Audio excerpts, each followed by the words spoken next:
Okay, so this class, how many of you, well, hopefully all of you are business owners in one way or another. Some of you are team leaders doing network marketing. How many of you are network marketing? Most. How many of you are just have your own little business? Okay. Cool. Okay, so we're all kind of startup. Yeah. Okay, so the first thing I wanted to talk to you about is the difference between a business owner and a business operator. Does anybody know the difference between a business owner and a business operator? Any ideas? All right, I'm going to tell you. So a business owner is somebody that has a team that they can trust with their business. And a business operator is limited by what they personally can do. So let me give you a little story just to kind of illustrate. There was a man who, whoops, somebody's coming. There was a man who started a chimney sweep business. And he actually, anyways, he actually was doing quite well with this business. It was quite profitable, and he was supporting his family with it, and he felt really good about it until he one day fell off the roof and broke his back and was in the hospital for several months. And this is a true story, by the way. So after he fell off the roof and was in the hospital, he realized that he was going to have to change the way that he ran his business. He was not going to be able to be the one on the roof anymore. And so after that, he started hiring people to do the work and be on the roof. He himself was able to run the business and grow the business. And because he changed the way that he ran his business, it was able to grow exponentially. So he went from a business that could only, it kind of hit a ceiling. It could only do as much work as he physically could do every day on a roof. And now it's a multi-million-dollar business because he can grow it to however big he can grow it to, because he has people that can be on the roof. So kind of think of that in terms of being a business operator versus being a business owner.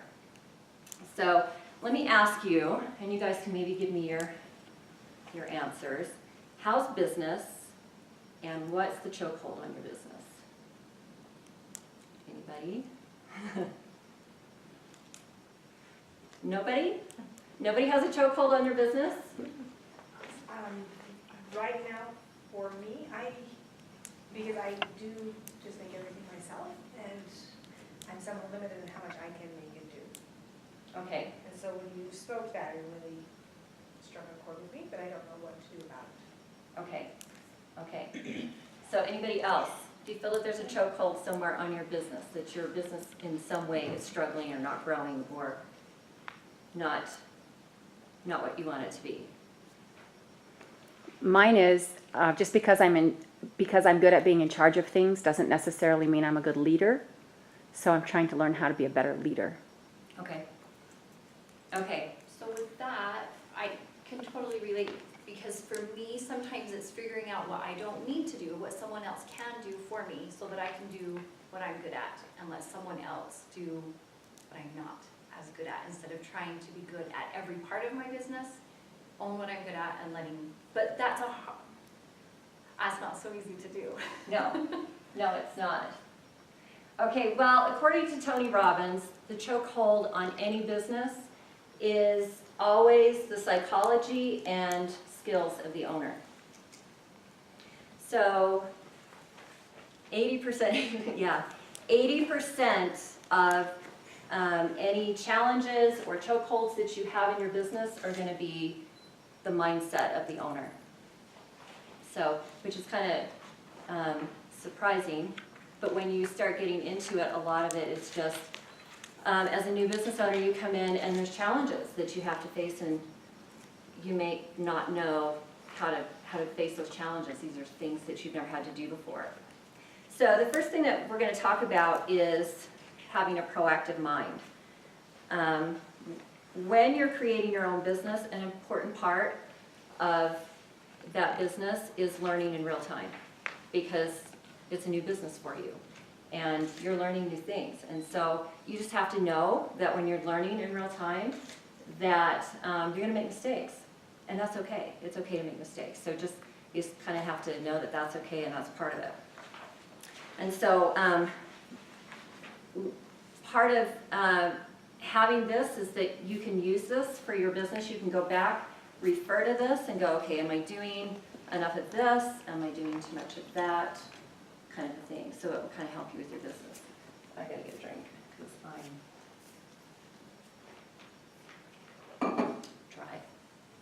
Okay, so how many have you heard of a business owner who had a really successful business, something happened, tragic, and they lost their business and ended up with nothing, and then a few years later, they have another successful business? Have you ever heard of people like that? Well, those people, the reason that they are able to come back and build a business from nothing is because of the skills and knowledge that they have. So all of you, it's possible to build your business into whatever you want it to be. You just need to have the skills and the knowledge to do it. So I want to talk about an owner mindset versus an employee mindset. And there's a huge difference between the two. Neither one is right or wrong, they just are. But if you, an employee mindset is you're taught to wait. So for instance, you wait to get your paycheck type of thing, you know. And an owner mindset is you're proactive, you have to make decisions. You can't wait to make decisions. And so employees, for instance, not only are you waiting for your paycheck, but you're waiting for boss's decisions, you're waiting for new policy, you might be waiting for other employees. So you're not the decision maker as an employee. However, as a business owner, there's nobody to make decisions for you. You have to be the one to make decisions, so you can't wait. You can't wait for somebody else to make those decisions. I think a lot of times as new business owners, if we don't know how to do something, we wait. And I don't know what we're waiting for. Inspiration? We're waiting for someone to tell us what to do. An employee waits to be told what to do, and as an owner, you can't wait to be told what to do. You have to figure it out. That's right. That's right. So just kind of keep that in mind, that mindset that you need to have is a business owner mindset. And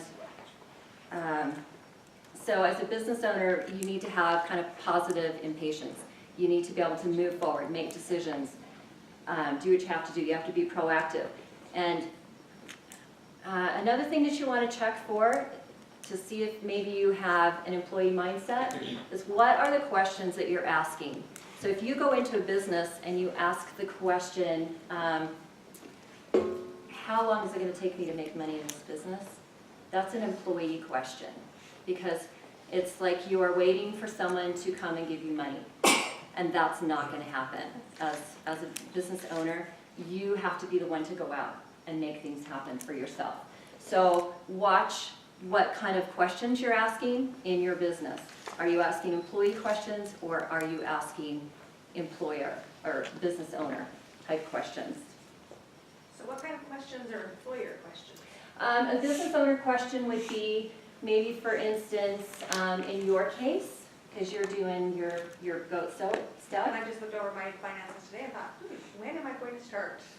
Because I just did another order yesterday for $300 worth of supplies and went, So. When am I gonna start making money? That's an employee question, yeah. I'm like, when is this gonna? So what is an employer question? Okay, so, and it's not even an employer, but it's a business owner question. So a business owner question might be, how many stores do I need to get my product in to make this amount of money?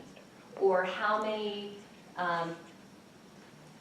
fairs do I need to do, or booths that I need to do? So you have to think proactively, what is it that I need to do to get to this financial goal?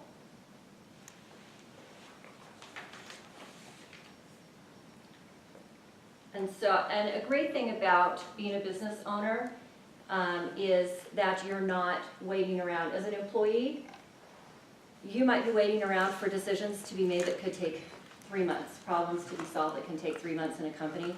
Whereas a business owner, they can a lot of times be solved in a day with the right strategy. So that's really exciting as a business owner. You're not waiting for other people to solve problems. You get to jump in and solve those yourself. Okay, so the second one is destroying the excuse maker. And I talked about this for just a little bit, but having uncertainty in a new business is, in any business, is part of business. But we struggle with uncertainty. But the great thing about uncertainty is that it really is your friend. The more uncertainty that you can live with, the more successful your business is going to be. But if you're feeling a lot of uncertainty, your brain gets overwhelmed and it starts to opt out of learning. And so it comes up with excuses. So there's a list here. Things like, I don't know enough, or I'm not a professional, I don't like to network, I'm bad at sales, I'm bad at marketing, I have issues around marketing, I procrastinate. So these are just some of the excuses that your brain will start coming up with to stop you. Because it's saying, whoa, wait, I'm not certain about what's going on here, and something bad might happen, right? So then excuses start coming to your mind. So when you notice excuses coming that are stopping you, go, oh, wait, this is uncertainty. I'm feeling uncertainty. That means there's an opportunity for me. Some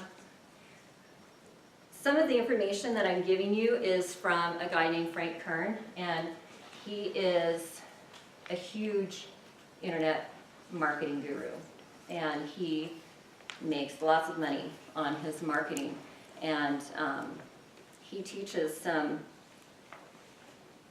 business psychology that I thought would be really important for you guys. And so, Is it Kern like K-E-A-R? K-E-R-N, Frank Kern. If you look him up, he has incredible marketing tips and tricks, and he knows it all. He's really, really good. And I'm trying to learn all of his stuff. But I am not, that's not my first language. Marketing is not my first language, and so it takes me a while to learn that stuff. But I am trying to learn it. But he talks about knowing the truth, and he says that our brains lie to us all the time, and we fall for and create all kinds of illusions. And so because we have these illusions, we experience suffering, and as a result, we worry about things that may never occur. And so he said the cure for that is something called accurate thinking. And accurate thinking is the practice of recognizing and accepting reality without clinging to ideological illusions. I know that's a huge mouthful, and I'm going to say it again after I get a drink of water. It's my instrument. Okay. Accurate thinking is the practice of recognizing and accepting reality without clinging to ideological illusions. So I'm going to explain what that means. He says the attachment to ideological illusions is what causes a major portion of our confusion, anxiety, stress, overwhelm, and procrastination.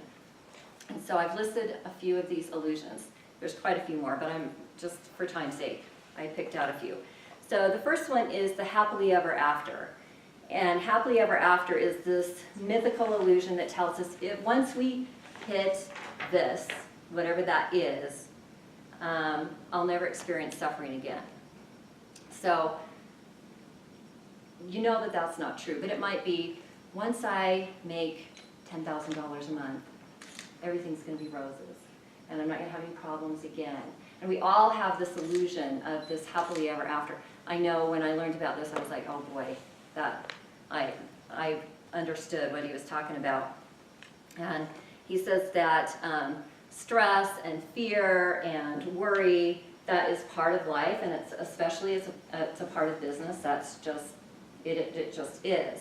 And so you kind of need to get over this illusion that you're never going to suffer again.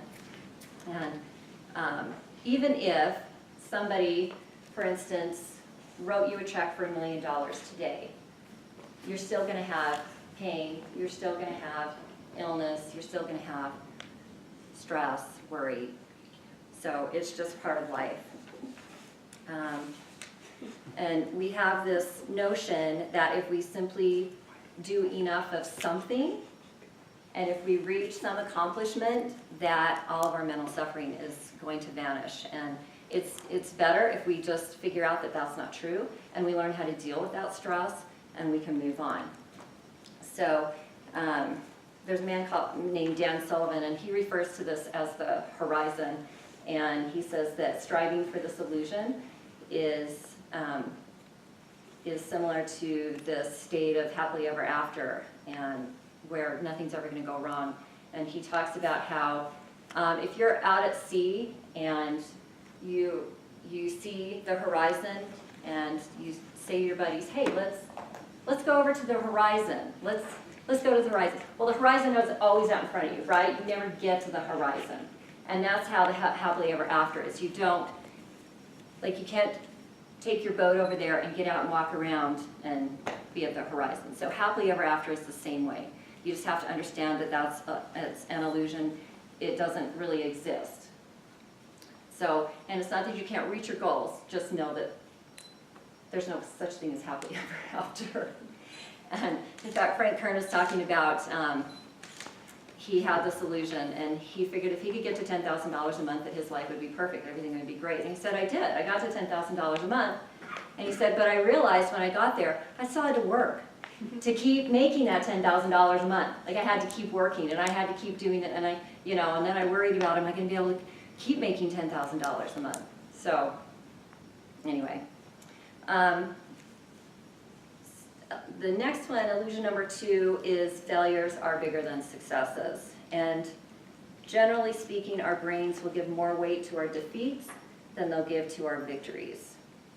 So let me give you an example of this.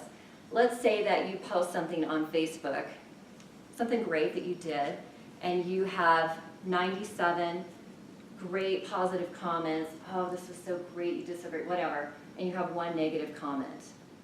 What happens when you get that one negative comment? Everything else goes away. You focus on that one negative comment, right? And it's as if all the positive comments were never made. You focus on that and you're like, oh, they think I suck. They think I suck. And then you build this thing up in your mind. And so he said that we need to understand that this is a complete illusion, and that according to the law of accurate thinking, that if you take everything into account, this is just simply a negative comment. So accurate thinking, if we're practicing it, we would say, okay, this was one negative comment, and that makes me feel like nobody likes it, but let's think about this accurately. There are 97 positive comments and one person that said one negative thing. So that means that stating completely factual things in the world of reality, that we had an overwhelmingly positive response. And then you can move on. So practice that accurate thinking. Okay, number 3 illusion are the 2 global upsets. And I love this. And he said that these are like twins. They're complete error, but our brains love this stuff. So the first one is everybody, nobody, and everything, nothing. And he said we generalize, and that's why they are, that's why they're called global. And he said we'll take something, something that happens, and then we'll apply it to everything. Well, anybody who looks like that, thinks that way, or whatever. So, or you might, maybe something happens in your day and you're like, oh man, everything sucks today. Everything sucks. Well, everything doesn't really suck. I mean, if you practice accurate thinking and you look at it, you're like, okay, well, my spouse kissed me goodbye this morning, and my kids, hugged me, and maybe I had a really great sale today. So it was just this one thing. So really everything doesn't suck. So you just have to not be crazy. Okay, so don't apply that. So the next one is the twin to that, and it's the never always. So this one is something like, this never works, or this always happens to me. Okay, I see some people going, yeah, I know that. Okay, so they're both huge lies, and they just have a different hat on them. So let me give you an example. Let's say you go to the farmer's market and you're selling your stuff, whatever you're selling. And there's 400 people that come to the farmer's market, and only 12 of them buy from you, and you were hoping for maybe 30 people. And so your brain says, "Oh, I really wanted 30 people. This really sucks, and this isn't working. Like, selling here is not a good idea." So we're going to practice some accurate thinking here. So if you apply the accurate thinking, you'll go, okay, there were approximately 400 people that came in. Where I was sitting, there was maybe 50 people who walked by, and of those 50 people, 12 bought from me. So that's 30%. So to say this doesn't work is a lie, because you're actually getting 30% of the people. So keep that in mind. But the problem when we're not thinking accurately is that it kind of freaks us out. We get this idea that, oh, this isn't working, I gotta do something different. And so, okay, so get out well, I'm gonna have you write on here. I have 3 questions for you. The first question is, what happily ever after scenario are you striving for?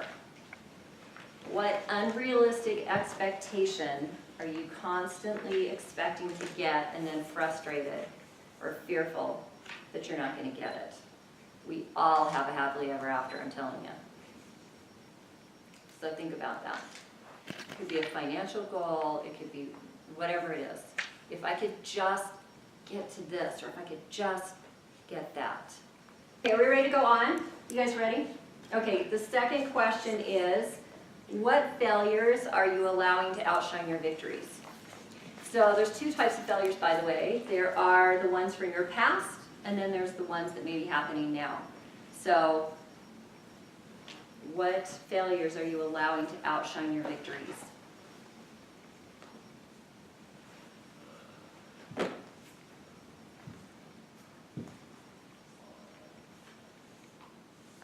Are you looking for like a specific thing or I'm like looking- insecurities? Like I'm- that would work? Yeah, whatever it is. I gave you the example of putting something on Facebook and, everybody having good comments but the one. That's just an example. But you put whatever you want. It could be in your business. It could be in your personal life. It really doesn't matter. They all run together.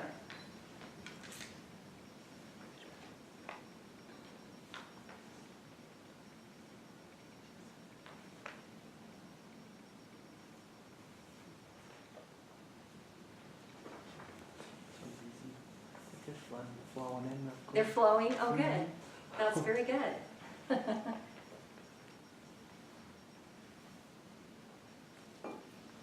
let me know when you guys are ready to move on. Just to see a couple pens going. Boy, some people have a lot. Some people have a Oh, lot. I could just keep Yeah. going. Okay, here's the next one. Question number 3. I want you to list 2 examples of where you are believing the global upset. So these are the everything, nothing, everybody, nobody, and never always. So these are the lies that you blow everything out of proportion. Everything sucks. Nobody likes me. Everybody hates me. I ruin everything. I never get what I want. Type of stuff. 2 examples of global upsets that you're believing.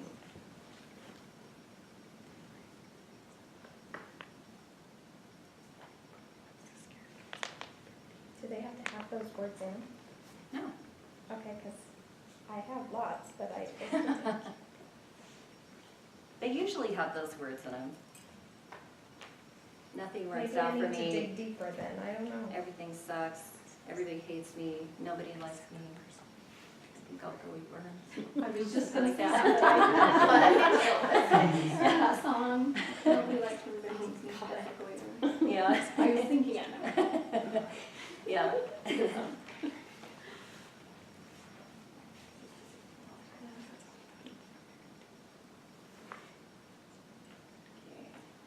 just a few pens still writing, so we'll give just a minute more.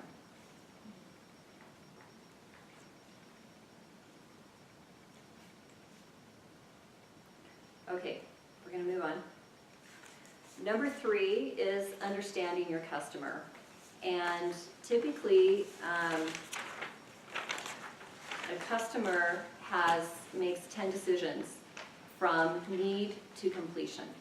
So we're gonna go through those, and I think I have all those on there. And one thing that's really great is to actually pretend to be your customer and enter their mindset to help you know what it is that they're looking for and what decisions that they have to make in order to come to you and to make that sell. So the first one is search. I have a problem or a desire. So we all have been in this I have a problem mode that I need an answer to. Most of us go where? Where do we go to find answers? Google. Google, that's right. We get on the internet, we start searching. So as we're searching, we might come across an opportunity. So you might read an ad, you might see something on Facebook, an article that you've read, and that you feel like there might be an opportunity to create change for you. So that's the second one is opportunity. The third one is hope. Even for me, it might work. So I know for, well, any of you who are selling something, whether it's doTERRA or whatever it is, there's a solution, right? You have a solution to somebody's problem. So they have that hope. This might even work for me. And then from there, it goes to agreement. I would follow that advice. So if they're reading an article or something like that, oh, I like this. I think I would actually do that. And then there's curiosity. Who's giving this advice? Can I read about them? What's their story? How do I learn about them? I know I've done this a lot. I did this with, I have several examples. Frank Kern is one, because I needed to know about marketing, and you start researching, and I don't know about you guys, but I like to learn from the best of the best. So I start finding the best of the best, and then I want to know all about them. You get on YouTube, you watch all their videos, and I did the same thing when I had this horse that I bought who was horrible. And I decided either I had to learn to train him or I had to get rid of him, and I felt bad getting rid of him for anybody who had to have him, and so I started looking for trainers, and I went through and I found all these different trainers, and then I ended up with Monty Roberts, who I think is super awesome, and then I went to I watched every YouTube video I could find, and then I went to the library and they had videos there, and I watched all of those, and I got back on and found he had an online university, and I signed up for that. So it's that same kind of deal. You're looking, you want to find out about this person who's giving this advice. 6 is personal. I want to know this person and get their help. So once you learn about them, you're like, can you help me? That's why, I signed up for his university, because it's like, hey, I need your help. Joining is the next one. I want to sign up for something. If I can't, I think they're unreachable. So, for instance, let me go back to Frank Kern. Frank Kern is a big deal. He doesn't talk to anybody who doesn't have $1 million company. So he's kind of unreachable. You don't necessarily want to be that to your customers. You want to make sure that they can contact you, that you get back with them, that they feel like, you're not a pie in the sky kind of thing to them. And then number 9 is trust. I'll be able to share with this person. So the more that you learn about someone, or the more that they learn about you, the more they begin to trust you. And then, and this connection. They start to feel a connection with you. And they start feeling like, oh, I really like this person. I really like them. And then they begin to trust you. And then the last one is belief in purchase. So I'll sign up because I think you have a solution for me. And this seems like a lot, but literally you can go through these 10 decisions in a very short period of time. Anybody who's done a booth and sold stuff at a booth, Somebody comes in with a need and you can get them to that purchase in a very short period of time. So I don't feel like this is like, oh man, really they have to go through all of this stuff, because that's not necessarily the case. But just know that you need to understand your customer. And the next one is being generous. So what are the traits of a generous person? And why is being generous important? Who can tell me? Give me some traits. Quiet people. Give up their time. Give it their time, okay? What are some other traits? Share knowledge. Share knowledge, okay? What else? I think if you're generous, you know that there's enough to go around. So nobody needs to hoard anything, Great. right? Right, right. You have that kind of abundant mindset, okay? So when I thought about this, I thought some of the things that I came up with were selfless, giving, concerned about others, kind, loving, not fearful. And I do have abundant mindset on there, so good for you, Elise. Okay. So, you feel generous versus competitive with colleagues. So this is something, and can happen. We feel a little bit competitive if we have colleagues, and just know that that's not a generous mindset. There's enough business for everybody. There's absolutely enough business for everybody. So you don't want to be competitive with other people. Another one is that you're working to make things better for others. And then you create more and more value and benefit. And I think creating value and benefit for people is huge. Like, that's huge. If you can create value and benefit for somebody, they are going to connect with you. You're not limited by others, but by your internal development. Putting this on video, but I had a conversation with my sister the other day, and she was talking about she has a real estate license, but she's not working in the business because there's a conflict. She's actually working in the mortgage industry, and she can't do the other. She wants to do real estate, but it takes time to build a clientele, and so she has this internal struggle about this. While she's an incredible businesswoman, she's owned her own businesses, very successful. She knows marketing inside and out. So I was talking to her about some other ideas of things that she could do. And I said to her, why don't you do some workshops for people in real estate? They can come, you can get speakers, you don't even have to be a speaker. You can, hire people to come in and speak to them and give them really great content, and they pay to come. And she said, well, there's already a couple of guys who are doing that, and I just don't think that there's room for me in that realm. So that is the mindset. Sorry, Deb. That is the mindset of being limited by others. So make sure that you're not allowing yourself to make those excuses. That, oh, if there's somebody who's already doing that, I'm sure that they've already cornered the market and there's no room for me in that. When I have acted out of insecurity or not been generous, have I lost out on an opportunity? And then what did I learn from that? I just had to switch the card. Okay. So when you are being generous, tell yourself, I have a lot to give. Notice that in yourself when you're being generous. Because when you notice those types of things in yourself, you're more likely to continue that. So just kind of notice that. Okay, so the next one is uncertainty equals learning. And we talked just a little bit about this, but here's some things that you can kind of tell yourself as you're wading through uncertainty in your business. I can do things without feeling I've mastered them. So how many of you feel like you have to master something before you actually can go do it? Okay. Yeah. And the problem with that is that you spend all your time in a learning mode, but you never get into an action mode because you never feel that you've mastered it. It's really difficult to get yourself to the feeling of, I've mastered this. And so you just, you learn, and you never feel good enough to get out there and take action on that. So know that as part of your business, you don't have to master it. You don't have to. You just need to get out there and do it.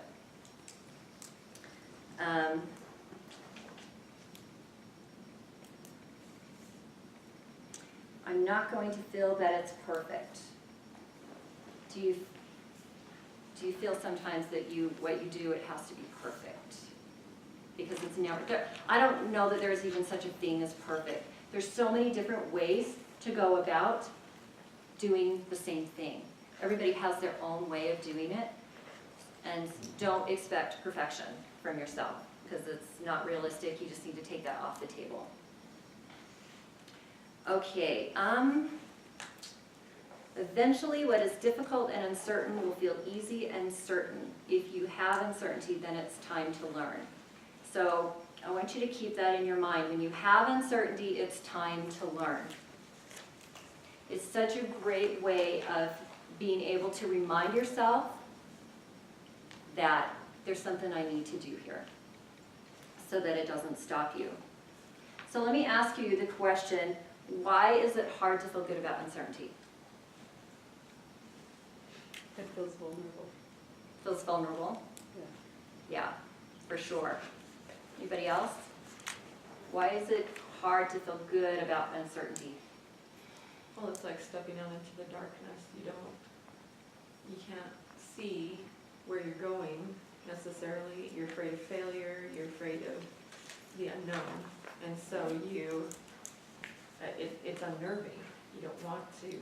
You don't want to fail. Yeah, you don't want to fail. Right, yes. I had a mentor tell me one time that your brain's wired to where you have a filing cabinet, and in the filing cabinet, when you successfully complete a day, it takes that file and puts it in there and closes the filing cabinet. But as soon as you bring up something that's new, then it pulls out the filing cabinet, looks, and says, there's nothing here, and we've survived with all this stuff. We're going to die if you do this, so don't do it. Right, And so that uncertainty, we're programmed to stay away from it because we might die. that's right, that's right. That's a really great way of putting that. I hadn't heard that. But yeah, when our brains are programmed to keep us safe, right? So if we're feeling uncertainty, then we're not feeling safe. So why does fear get in our way of doing what we think we need to do to reach our goals? Why does fear get in our way?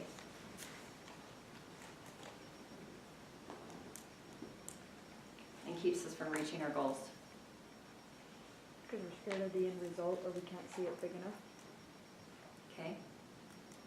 Anybody else? We want to stay safe, we don't want to take a risk. We might die. We might die. We might die, that's right.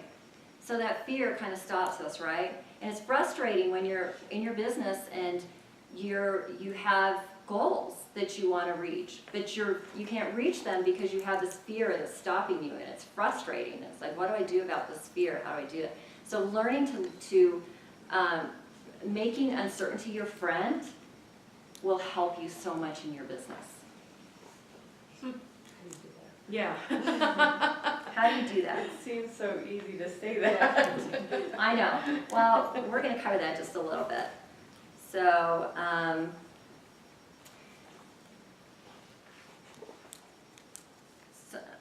okay, let's talk about what's called a safe problem. A safe problem is something that we keep around because it meets our needs in some way. And we may not even know it. And it keeps us from maybe having to deal with things in our lives or deal with like real problems, like a quality problem. So, what's a good example of a safe problem? A safe problem may be, well, something that's chronic, that you're frustrated with, it's just hung around. Have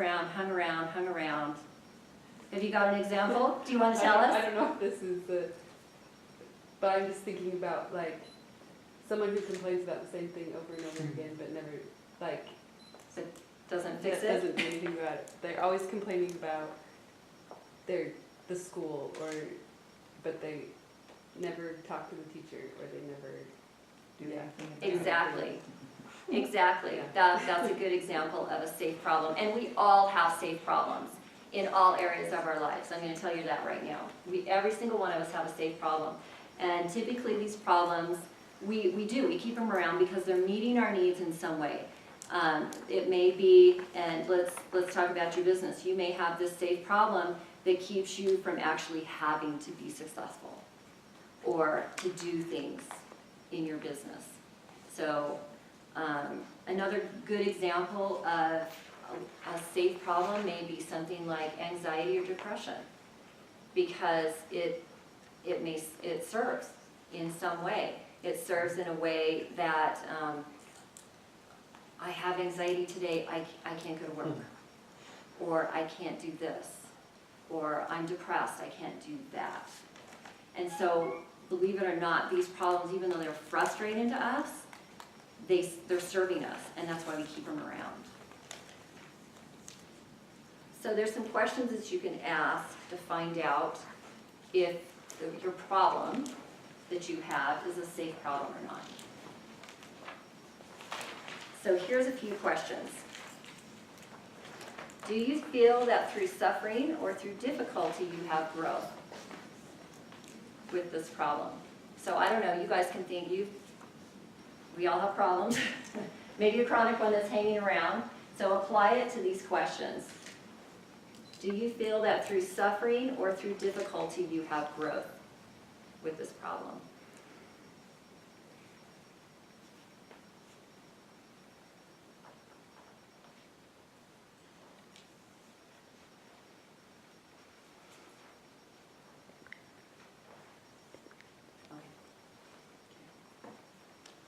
Okay, the next one is, does it give you connection or variety? If you have a health problem that you can complain about and you feel like it changes every day, but your spouse might say that it's the same problem over and over, or whatever. But a lot of times we can connect with ourselves.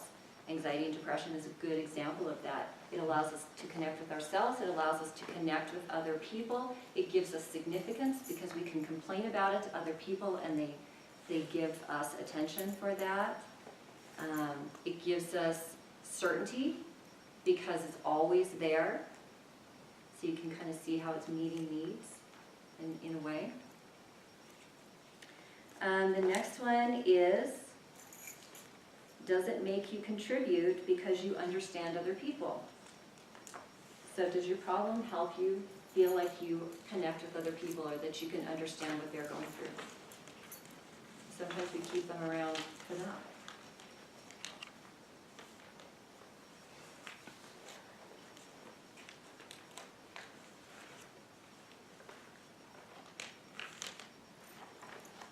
And then the next one is, does it make you feel significant?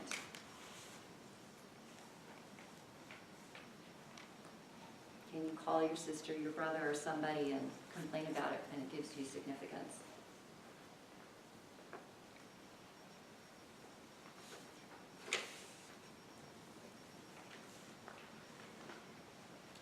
So if you figured out that this may be a safe problem for you, what do you do now? So I want you to, and you guys have been, maybe list the ways that your safe problem has been helping you. And you don't necessarily have to do that now. You can take this home and do this a little bit later. But take a problem that you've had and list how it's actually helping you in your life. And then I want you to set a reminder and acknowledge every day, okay, this is a safe problem for me. As this problem comes up in my life every day, this is a safe problem that I've created for myself. Because it helps you to go, oh, you know what, I'm keeping this around, I need to let this go.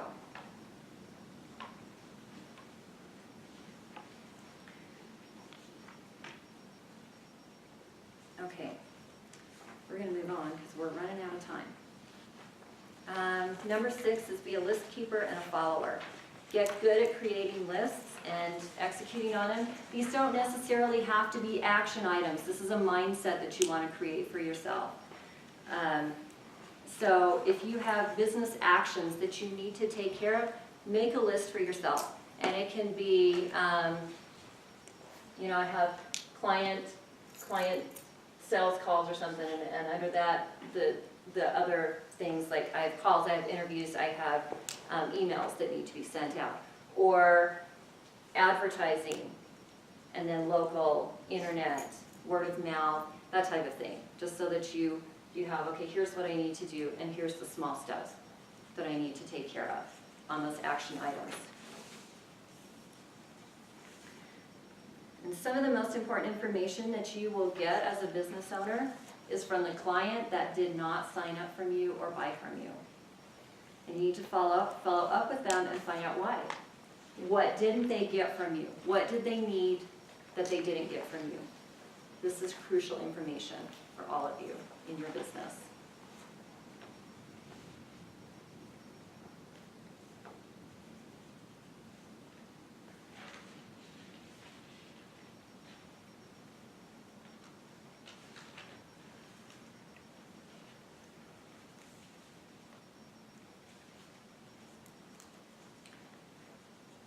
Another thing that might help you is to ask yourself, what type of conversations do I need to have? What kind of emotions like uncertainty, do I need to get used to having? This kind of will help you build that list of things. And then I want you to, this week, go home, make a list of items that you need to do. And then what I want you to do is to take the top 3 items on that list, the most important items that are on the top of your list. And you know what, it's actually great to do this daily. If you do this daily, take those top 3 most important items that you have to get done that maybe you're creeping to the bottom of your list chronically because you put them off. And I'm going to give you a strategy. It's called swallowing the frog. And this is based on a saying by Mark Twain. And he said something to the effect of, if you swallow the frog first thing in the morning, the rest of your day is much more pleasant. So, yeah. So that's what we want. We want you to swallow that frog first thing in the morning. You take those top 3 items and do those first thing in the morning. And then they're done. And you can go, and if you don't get to the rest of your list, it's okay. You at least got those most important items done. This is such an incredible strategy. I can't even tell you how much anxiety and stress this will take off of you. Because there's nothing worse than having those items that you know you need to do, and they keep creeping to the bottom because you just don't want to swallow that frog.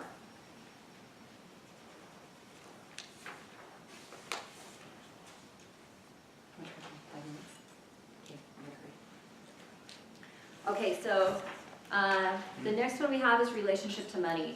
And our relationship to money is so important. So some of the questions, whose money is it? And is the money going to your business or to you?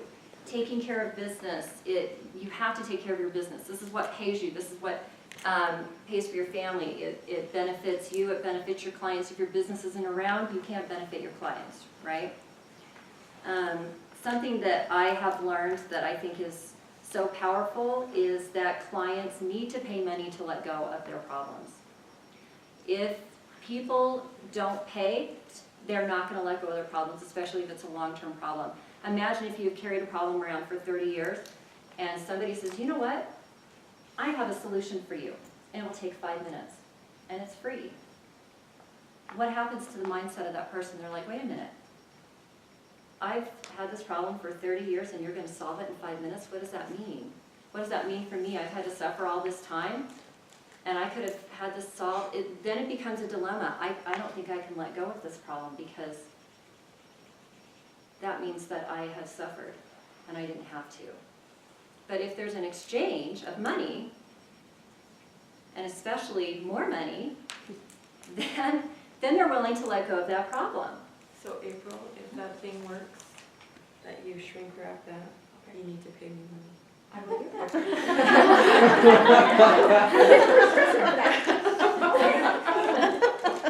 That's right. There you go. No problem. So yeah, I mean, if you think about it truly, People are not willing to give up their problems if there's not an exchange. They need to pay to give up their problems. And you need to charge. You need to be able to accept money. Yes, Well, I was just thinking, I think it's motivation for them too, because if you're not willing to put something in, then a lot of times you're not willing to take something out either, because you haven't invested in it. that's right. And that's what free advice is all about. Nobody really wants to take free advice because it's free. They haven't invested They don't anything. value it. No, they It's don't not value valuable it. to them. And so, if they have to pay for that advice, and especially if they have to pay a lot of money for that advice, they're gonna take that advice. They're actually obligated to take that advice, really. Well, they don't wanna waste their money. They don't wanna waste it, that's exactly Yes. right. That's exactly right. It is, it motivates them. So keep that in mind, you guys, when you have to ask for money. Don't feel bad about asking for money. They need you to ask them for money so that they'll give up their problems. Okay, another one is what are, I know, but it isn't. okay, what are your money metaphors? Do you have money metaphors? One that I heard was, Money is the root of all evil. money, yeah. Money is round and always rolling. It's either rolling away from you or towards you. I don't know whose money metaphor that is. Or maybe, I want to have enough money to burn. That's a money metaphor. You may not know what your money metaphor is, but I'll bet you have one, and it might come out in a conversation. And you'll go, oh, that's what my money metaphor is. Find out what it is and if it's serving you or it's not serving you. If it's not serving you, then you need to change your money metaphor. And another one is, do you have blocks about money? Like, money is the root of all evil. Or I don't deserve to be wealthy. A lot of us have these money blocks. And they will keep you from being successful in your business. They'll keep you from being able to move forward and to grow your business to that next level. So if you have trouble receiving money, figure out what your block is about that money. Okay, and the last one is showing up is enough. I may not be perfect, I may lack some skills, but I will show up and I will learn and discover with my clients and leaders. I may not know how to sell, but I will try to close a client. I may feel shy or scared, but I'll focus on the people that I'm helping and not on myself. These are just some things that you want to keep in mind about showing up. Showing up is 99% of the game. If you can show up, you're going to be able to grow your business. So I hope that this was helpful to you. Come back to these, check your psychology, check your mindset, because your psychology and your mindset will make or break your business. It's 100% up to you guys. I threw some traits on here at the end of this, traits of a champion that I thought were really great. So just things like immunity to criticism, accurate thinking, keep that in your mind, accurate thinking, confidence in your own abilities, courage to ask for help, unshakable dedication to those who depend on me, ability to hold fast and keep a clear head in times of trouble. That's really important because everybody goes through some hard times in their business. Courage to take risks, that's part of that uncertainty thing. Ability to lead a team, and you might have to learn those leadership skills. Ability to receive feedback and constructive criticism. Immunity to the lies of the ego. That's really a huge one. Our ego sometimes will lie to us and tell us things that really are not true. Unshakable mental focus and clarity, abundance of physical energy and fitness, and showing up on time. And you can add whatever else that you want to this list. That's just a few. So thank you guys. I hope this was helpful. And yeah, we'll end this. So thank you.